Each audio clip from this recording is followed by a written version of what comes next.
Hello, welcome to Tom's Hardware, the podcast for November 26th. I had to look at the calendar then just to make sure. It's been a weird week. I'm your host, Les Pounder, Associate Editor, and with me we have special guest, Jeff Geerling. And does he need an introduction? But he's going to have one anyway. Jeff is famous for putting PCIe-based things in Raspberry Pis where they really shouldn't go, for hacking Raspberry Pis, for overclocking them. Basically, if it's going to cause damage to a Pi, Jeff's probably done it. Is that right? I do enjoy damaging some Pis. And at this point, I have a box full of the ones that are permanently disabled.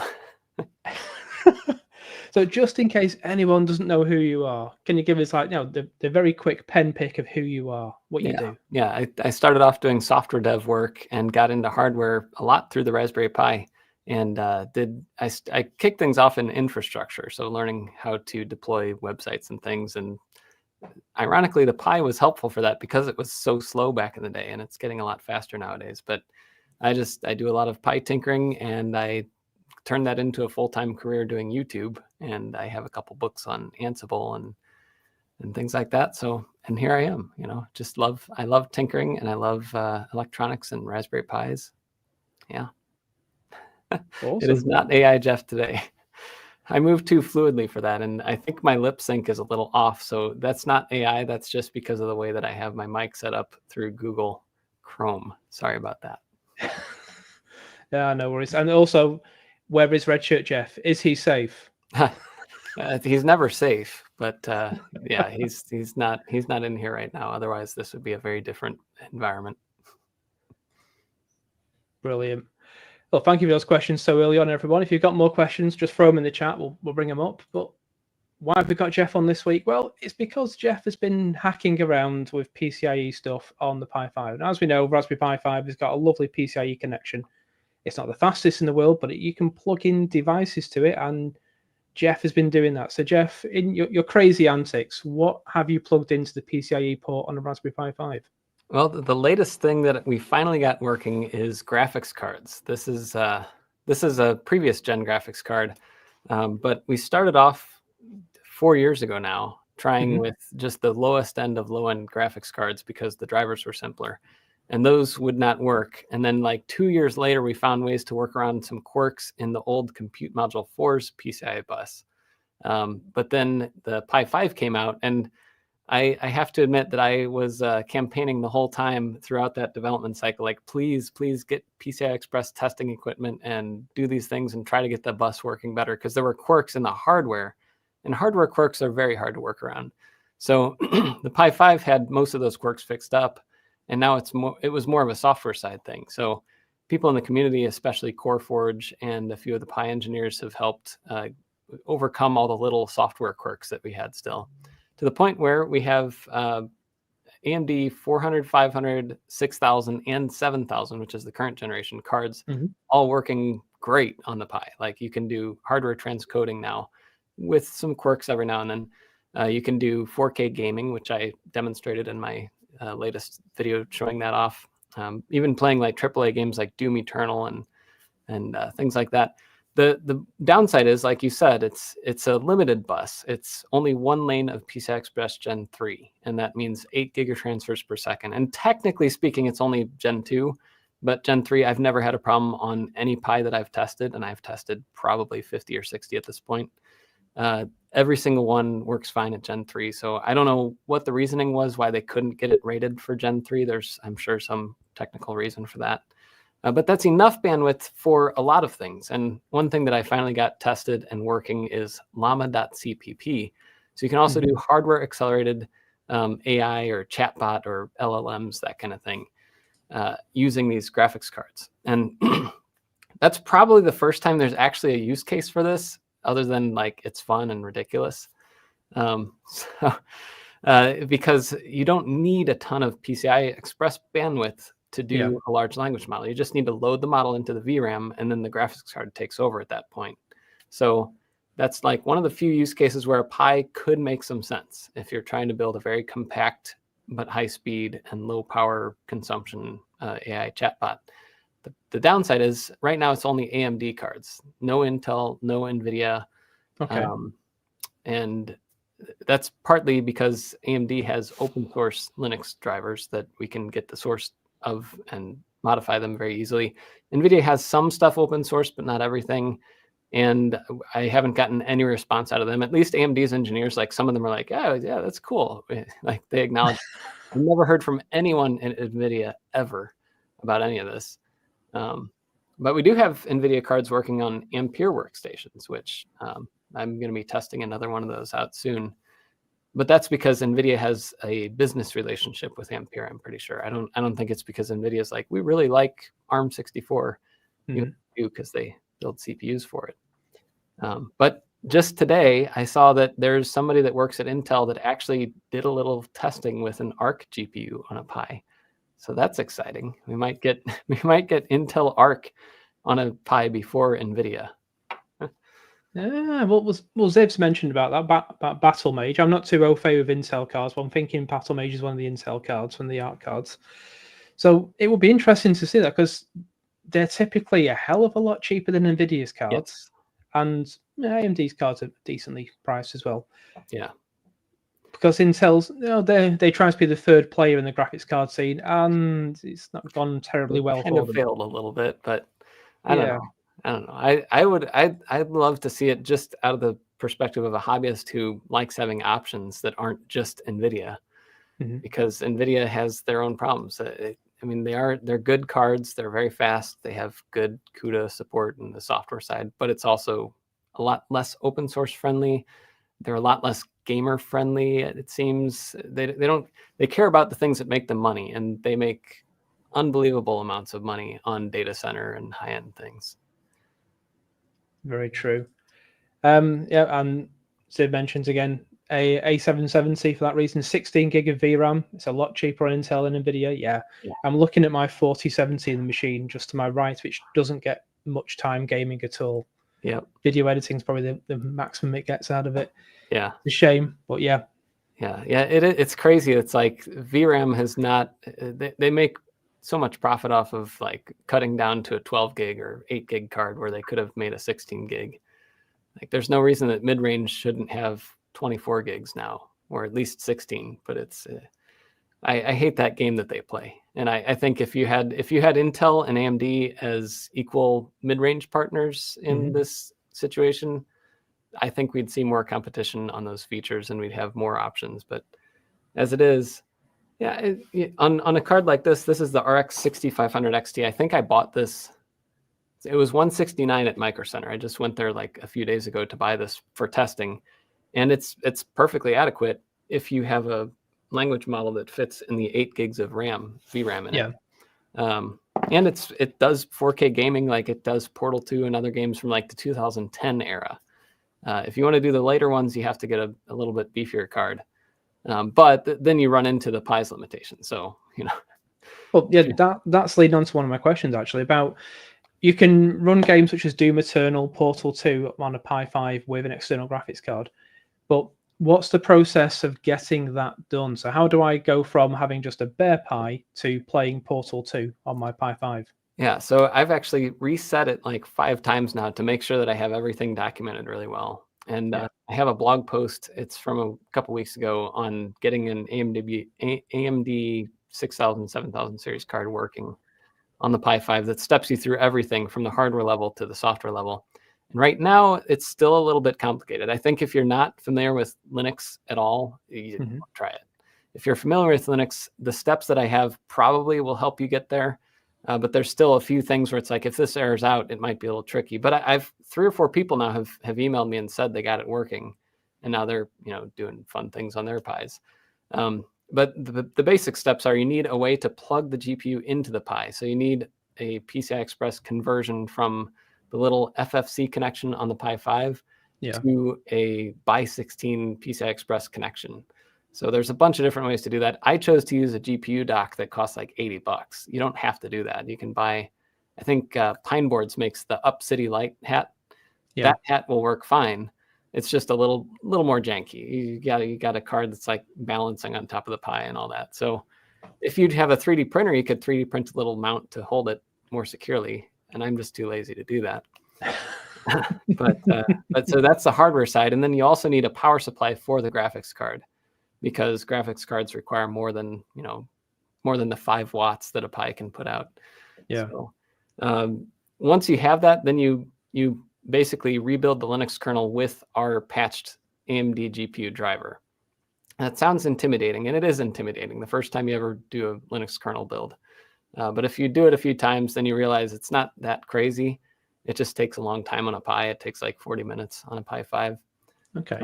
But once you do that, it should start working. And then to play games and stuff, I just use, I was amazed by how easy it is now. It used to be a lot of work to get Steam running on a Pi, but now you download Pi apps, and then in Pi apps, you click install Steam, and you're done.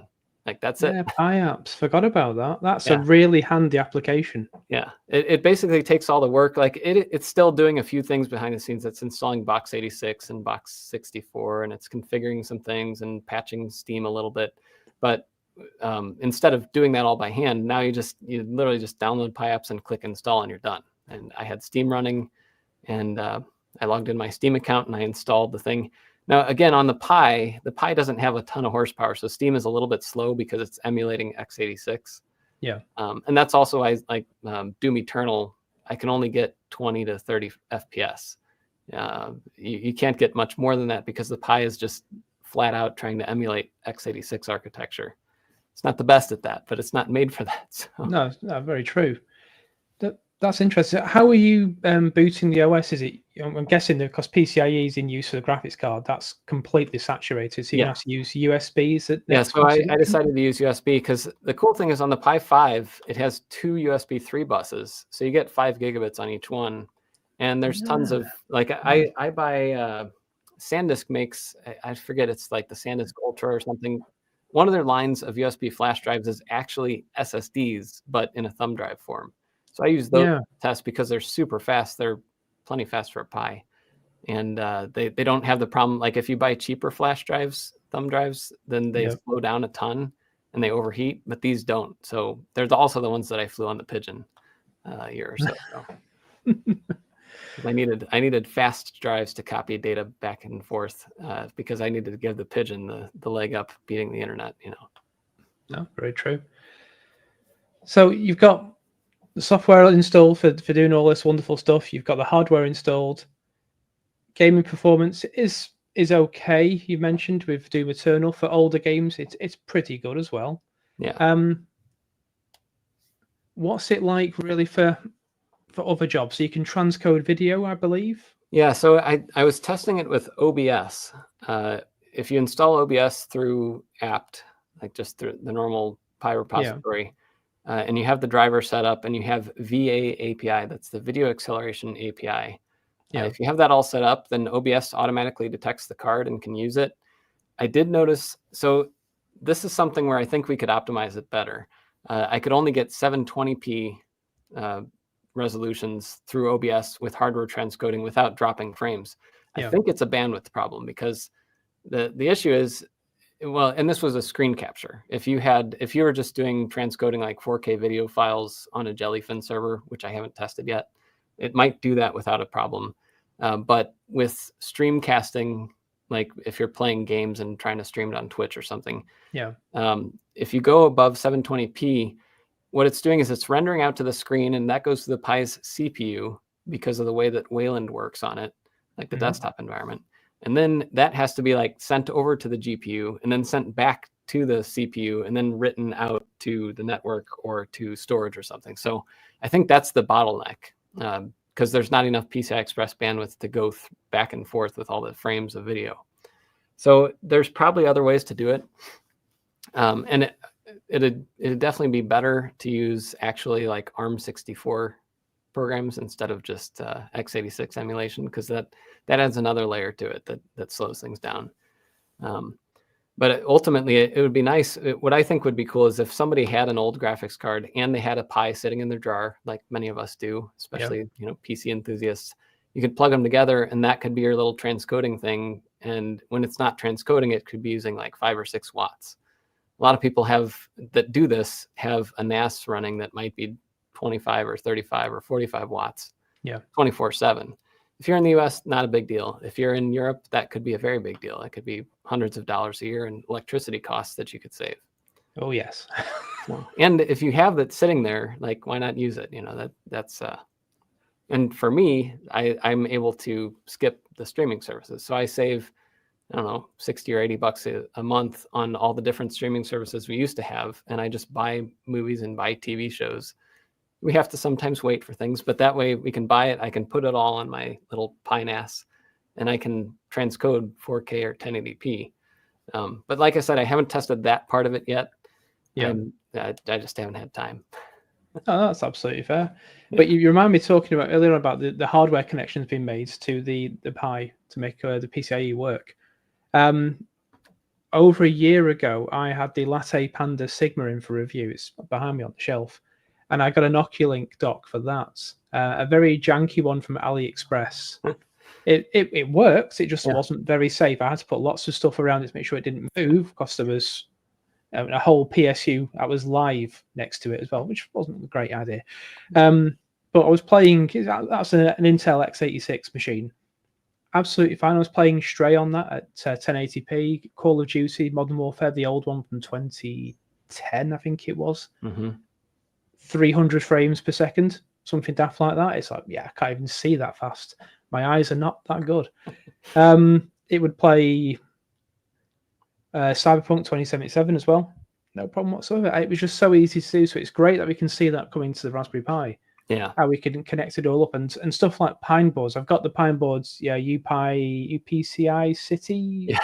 Yeah. I say Up City, but I don't know. I'm guessing that's something like that, or UPCI. I don't know. I've probably absolutely murdered that name. So apologies, the Pine boards team. I've got that same thing to test. I just haven't got an AMD card to test. I've only got an NVIDIA card.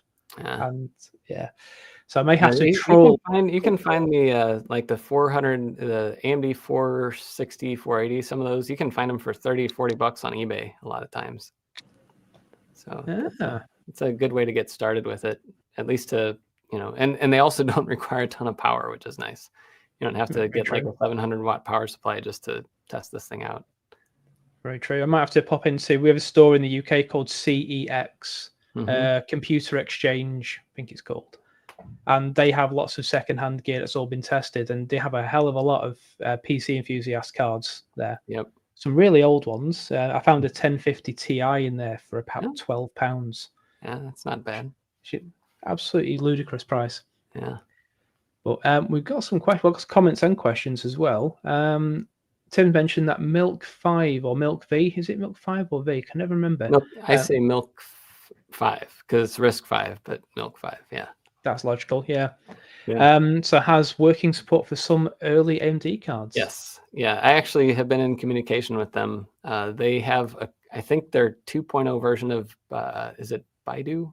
Whatever their Bianbu. Bianbu 2 is either out or soon to be out, and it will have the patched driver in it so that you could use, I think like the 7000, the old 7, like the AMD HD 7450, those kind of things. One of those GPUs. So I plan on testing that. I have the Jupiter sitting right over here in the case, like ready to go. I just haven't had the time. I didn't even have the GPU sitting next to it. It's just like every one of these projects, I have to say like, nope, not yet. Because you pull it out and it's taking over your desk for that month. So. Yeah, I completely understand. I've had to tidy my desk twice today because it's just been an absolute tip of screws and parts everywhere and wires. Just because in a second I'll have the overhead camera on and I don't want you to see the entire mess of my desk. Just want you to see the clean portion. Yes. There. Yeah, we all have the little spot where it's like, this is where I film things. So I try to push things back a little bit. That's the thing I always wonder about people's YouTube videos, whoever I watch, like yourself or a guy called More Fun Making It who does Spectrum and old retro computer repairs. The bit to camera is always like, it's staged, it's clean, it's pristine, it's wonderful. I always think, what's it like 2 feet to his left? Don't look. Notice how I never turn my camera to the side. It's always staying on the thing. Sometimes if I do it, I've done a couple live streams here, but I don't do that too much just because to me it's a little more stressful because I don't know. When I do a live stream, I feel like I have to entertain during the live stream, but like I know that you don't have to. You can be like more relaxed, but I'm not. So but I've done a couple, and I've gone around, and it's like there's parts of this place that are just not. It's like this is where I actually do work, so it's not. It doesn't look very YouTubey and Completely clean. understand. And that leads us, as if we planned this segue, for Martin. He's got a question. Evening, Martin. What has been your favorite project you've done with different Pi models, like the Pi 0, Pi 4, Pi 5? Because whenever you make a new project, your desk gets messy. Yeah. Well, I think the favorite one is, and I think I'm going to approach it again once the Compute Module 5 comes out at some point, is the Petabyte Pi.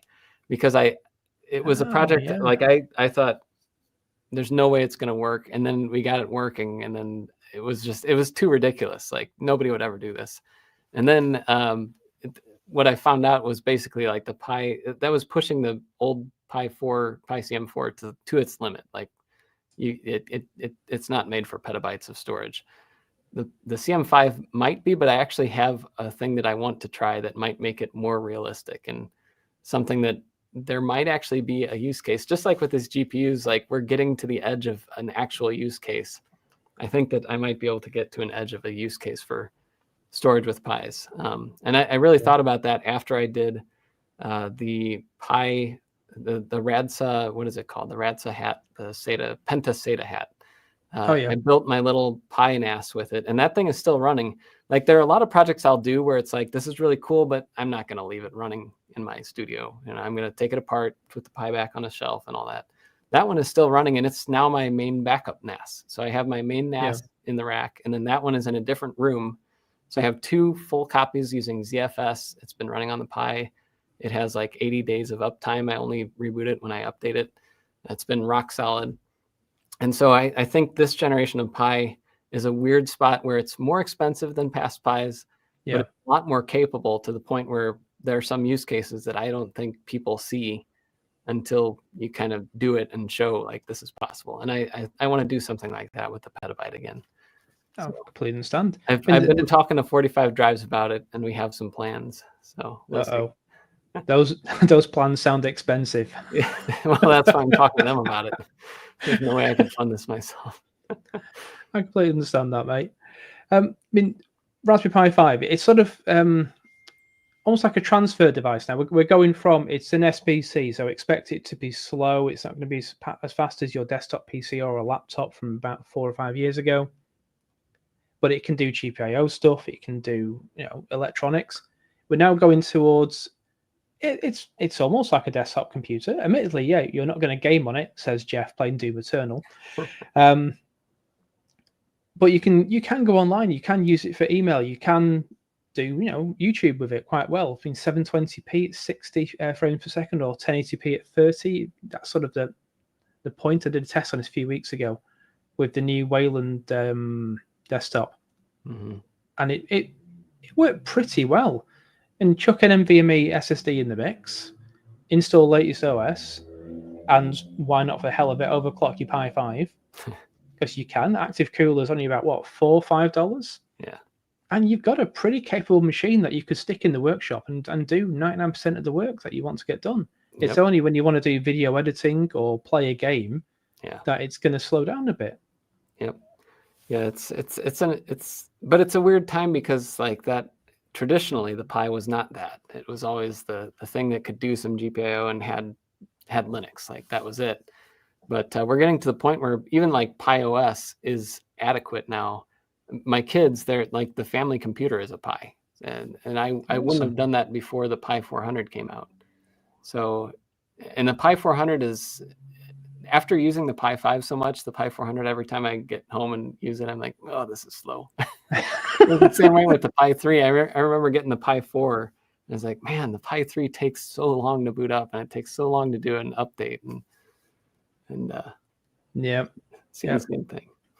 Yeah, the Raspberry Pi 400 is sort of it's a not talked about Raspberry Pi, really. It was a great design, great idea, taking us back to the old home computer era. And I'm old enough to remember when you'd pull out a Commodore 64 or a VIC-20 and plug it into your TV. Yep. It reminded me just of that. You just plug in this computer to your TV and start hacking. It was a wonderful era, and Raspberry Pi sort of capitalizes on that by giving us access to electronics working with Python programming language, which is quite simple. It's almost like the basic of the 21st century. I could say that possibly. Yeah. It works. It's easy to understand, and you can get a lot done. And it's not too intimidating for newcomers to the language. So plonk a Raspberry Pi 400 or Raspberry Pi 4 in front of someone, and hack around and have fun. Yep. Yeah, and I'm happy that they still sell all those things for the same pricing too. Like a lot of people are like, oh, Raspberry Pis are so expensive. It's like, well, first of all, they're more expensive, but compared to other things, they're for the whole package, it's not that bad. But they still sell the CM4 and Pi 4 and Pi 400 and Pi 3. You know, like if you don't need the horsepower, there's still a $25, $35 option, or the Zero is 15 or whatever it is. So I think that it's a shift in the ecosystem, and I like the high end because I like stretching it, but that doesn't mean that it's wrong to use a Pi 3 or a Pi 2 somewhere. Like I think I still have a Pi 3 at home doing something. One of the Pis that I had for temperature monitoring, or one of the little utilities or something, it doesn't need to be fast and it doesn't need to boot up quickly. So I just have that one, and it's using like 0.9 watts or something because I turned off the LEDs on it. Awesome. Tim, Pi 400 desk. It's now your daughter's Pi 400. There you go, mate. Yeah, and even the Pi 400 warms up a little bit if you're using it a lot, and it's nice on your hands. Like they should have keyboards with warmers in them, but that's basically what the Pi 400 is. The Pi 400's design as well, I found interesting, with the heat shield underneath the keyboard, and obviously it's got no active cooling; it's all passive. Yeah. But that was the first Pi 404 era to go to 1.8 gigahertz, and then they rolled that feature out to the older Pis as well, the older Pi 4s. So it was interesting to see how far you could push it with passive cooling. And it's a keyboard; it's a plastic keyboard with a tiny little processor getting to like 60 degrees inside of it. Yep. It was great fun. That metal piece also is helpful for the weight. Like if you use a regular Pi keyboard, it's so flimsy and not rigid and lightweight. Like that actually makes the Pi keyboard go from horrible to like, yeah, it's okay. Yeah, completely understand. It'd be cool if they made a replaceable top where you could snap on like a mechanical keyboard or something. Change out your keycaps and all that. There was a company in the UK, I think they were called Fuse, Fuze, and they had new chassis for Raspberry Pis, and it was like the old BBC microcomputers, which Raspberry Pis are based on, the ethos. And it was huge mechanical keyboards and big chunky Raspberry Pis in cases. And I don't think they're around anymore. I think they're doing Switch programming software now. But it was a really great idea at the time. The only problem at the time was expensive and aiming at education. And education hasn't got a lot of money. Yeah. Unfortunately. Yep, that's the truth. But we're talking about Pi 4, and we haven't made this up. Honestly, everyone watching this, the segues are flowing beautifully tonight. I've actually got some stuff to test. I'm going to just go to the overhead camera, and I'm going to put myself in solo mode so you can see me. And let's stretch this because that's for a little bit later on. There we go. EDA Tech have sent me some cooling units for the Pi 4 and the Pi 5. You might be thinking, Les, why are we going to want a Pi 4 cooling unit? Well, as Jeff and ourselves and people in the chat have been saying, we're still using these old Pis. So let's just get that so it's not whited out completely. Passive cooling kit, aluminium cooling kit for the Raspberry Pi 4. I've tested this for the Pi 5, and for the money, I think it's about $15, $20. It was absolutely astounding for what it could do.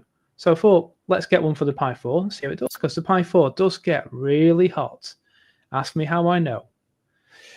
Yeah, I might have burnt my finger and said a naughty word once. Yeah, don't touch the SoC with your bare finger.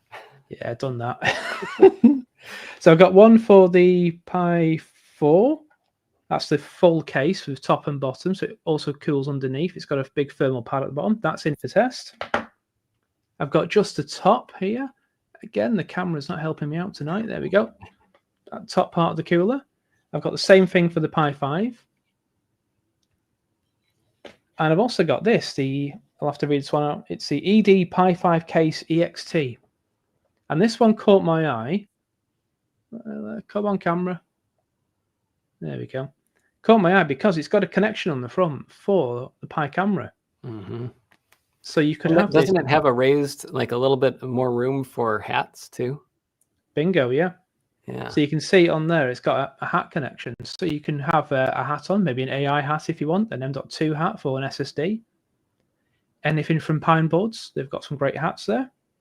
I've got all of them in a drawer to test. That's on my list of things to test as well. Yeah. They So send their care package. You're like, well, there's a week of my life. It's a week to open the care package. It's Yeah. a massive amount. Other stuff to review as well. I've got the Finersi HS02B soldering iron. So this is an intelligent electric soldering iron. That's what it says on the box right there. I have used it. It is really good. So this is the version. Let's get it right around for the camera. There we go.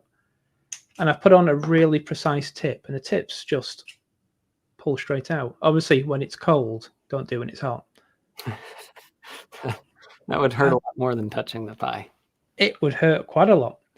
You can program in your specified temperatures. So I've set it to 300, 350, and 400.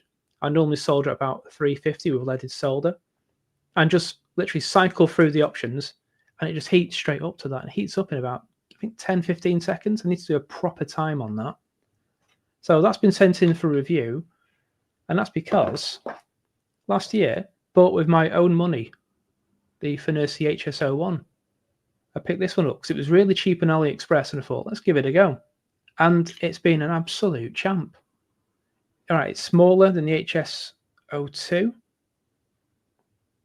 The HS02 is a bit chunkier, but absolutely blinding little iron. Great to use. There you go. There's the tips. And it reminds me of the soldering iron tips you can get from the Yahoo 938BD, which is the one I've got on my desk. They're not compatible, but they look very similar. And you can pick the HS01 up on AliExpress, again, really cheap. I think you can get the entire set with a load of soldering tips for about $40. And there is smart soldering iron, so it's plug in via USB-C. Great fun. So other things that I've spent my own money on. I seem to spend a lot of money, but it's all over the months. It's not all at once. I'm not a rich man, trust me. So I picked this up last year. This is the Hoto electric screwdriver. Now, we all know right now, everyone, it's Black Friday, and it's it's Black Friday season, we say. Yeah, started a week or two ago. Yeah. It's not even Friday. This is electric screwdriver, takes 1/4-inch bits, and this thing will even drill into wood. Don't do that with yours. I'm an idiot and tried it just because I thought, wonder if it'll drill into it, and yes, it will. But absolutely astounding. It's gone down to $39 if memory serves right now. So I'm going to chuck this link into the chat if you want to pick one up for yourself. If you're building PC cases, it's great. If you just want to put some IKEA furniture together and not get repetitive strain injuries, it's great. And it comes in a wonderful little box like this to make it all neat and tidy. But that leads me on to something else that I picked up. Another Hoto screwdriver. This is a precision one this time. Takes the smaller bits for this. Still electric, still USB-C like the previous one. I didn't mention that, but let's pretend that I did. There you go, USB-C. And chuck a bit in and start taking things apart. And that's what I've been doing for the last few days, taking stuff apart with this screwdriver and the big one as well. And it's been absolutely astounding. This was about, I'm in the UK, it's about £30 in the UK. About similar dollar-wise as well. But great little tools. So there we go. So I'm going to chuck that link in the chat as well. And it looks like the link didn't work last time. But we shall see what happens this time. Looks like there's a... I think it got chopped into two. Yeah, I think it's going to get chopped into two. So everyone, this is your job. If you want to buy this, you've got to decode that link and put the two links together. Okay? But yeah, I do love electric screwdrivers. I've got another one here. That was an AliExpress special for about £12, I think it was, $12. And that works really well. It's also got a magnetic bit in it. So I've got something to hang my stuff on, and it just charges all my stuff up. Nice and easy. Yeah, it definitely saves your wrist when you're doing, like, if I'm doing one Pi thing, that's fine. But Sometimes when I'm like, for you and me, when we're testing 5 or 6 things, you're sitting there with like 4 or 8 screws times 8 or 9 times in an hour. And by the end of that, your wrist is hurting like crazy if you're not using something electric. But Oh yeah. Yeah, I've been testing something for review, and I've had to take apart 1, 2, 3, 4, 5, 6, 7, 8, 9, 10, 12 screws just to take it fully apart.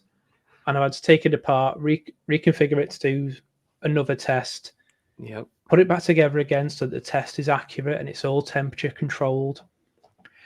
Yeah, I don't think, like, some people think that reviewing products is like a dream job.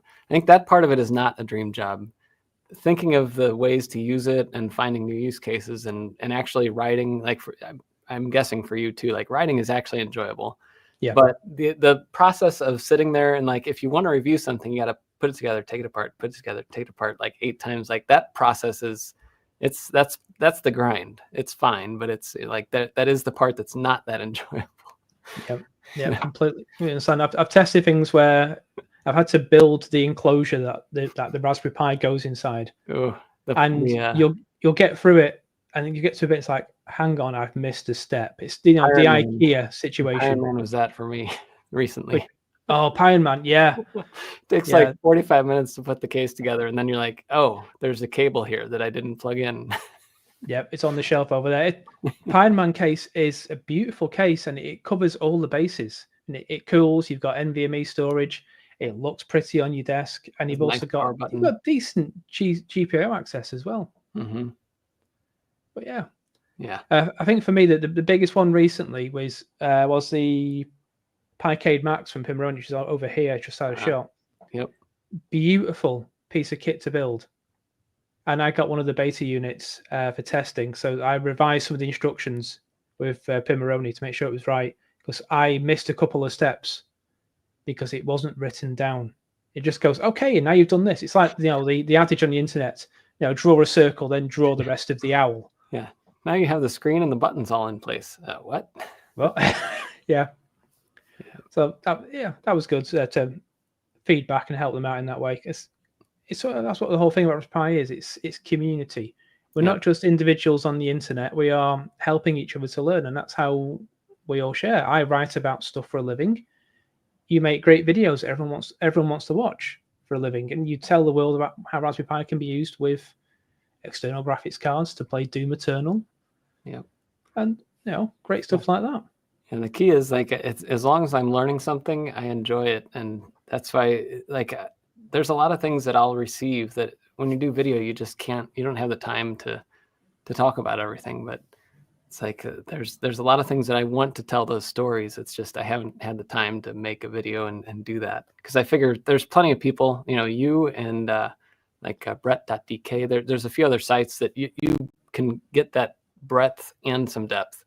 But I like to just go into the depth on certain topics, because I don't, when you're making a video, I'm dedicating 8 to 24 hours of wall time to this particular project, and I just can't touch on some of the things that you guys are able to get to, like the Pi 02W that just launched. What was it, yesterday? Yesterday, yeah. I didn't even think about that. I remember, I think they told me a week or two ago, like, hey, we're going to do this thing. And I'm like, oh, that was yesterday. Yep. That's a great board as well. Have I got it to hand that I can pull out as a prop? Probably. Yes, I have. I've got it. Strangely, I've got it connected to Christmas trees right now, as you do. But it's Pi Zero season too, apparently. If you go to any of the hardware stores here in the US. Same in the UK, mate. If you go to any shop from September onwards, it's Christmas, apparently. Yeah. Pi 02W, absolutely cracking. $7, I think it is. So roughly the same thing, £6.80 in the UK. Brilliant. So you've got RP2350, you've got Wi-Fi. It's the same Wi-Fi chip as the RP2040 Pico W. So it just works. Really good fun. And I've been messing around with this. I did my usual test of pulling JSON data from the ISS space station, and that worked flawlessly. It was the same code. All I had to do was just make sure I put the correct indent in this time, which I didn't last time. We always forget that. See, there's the fun part of Python. White space sensitivity, yeah. Yeah. Yep. See, I learned programming properly with Python.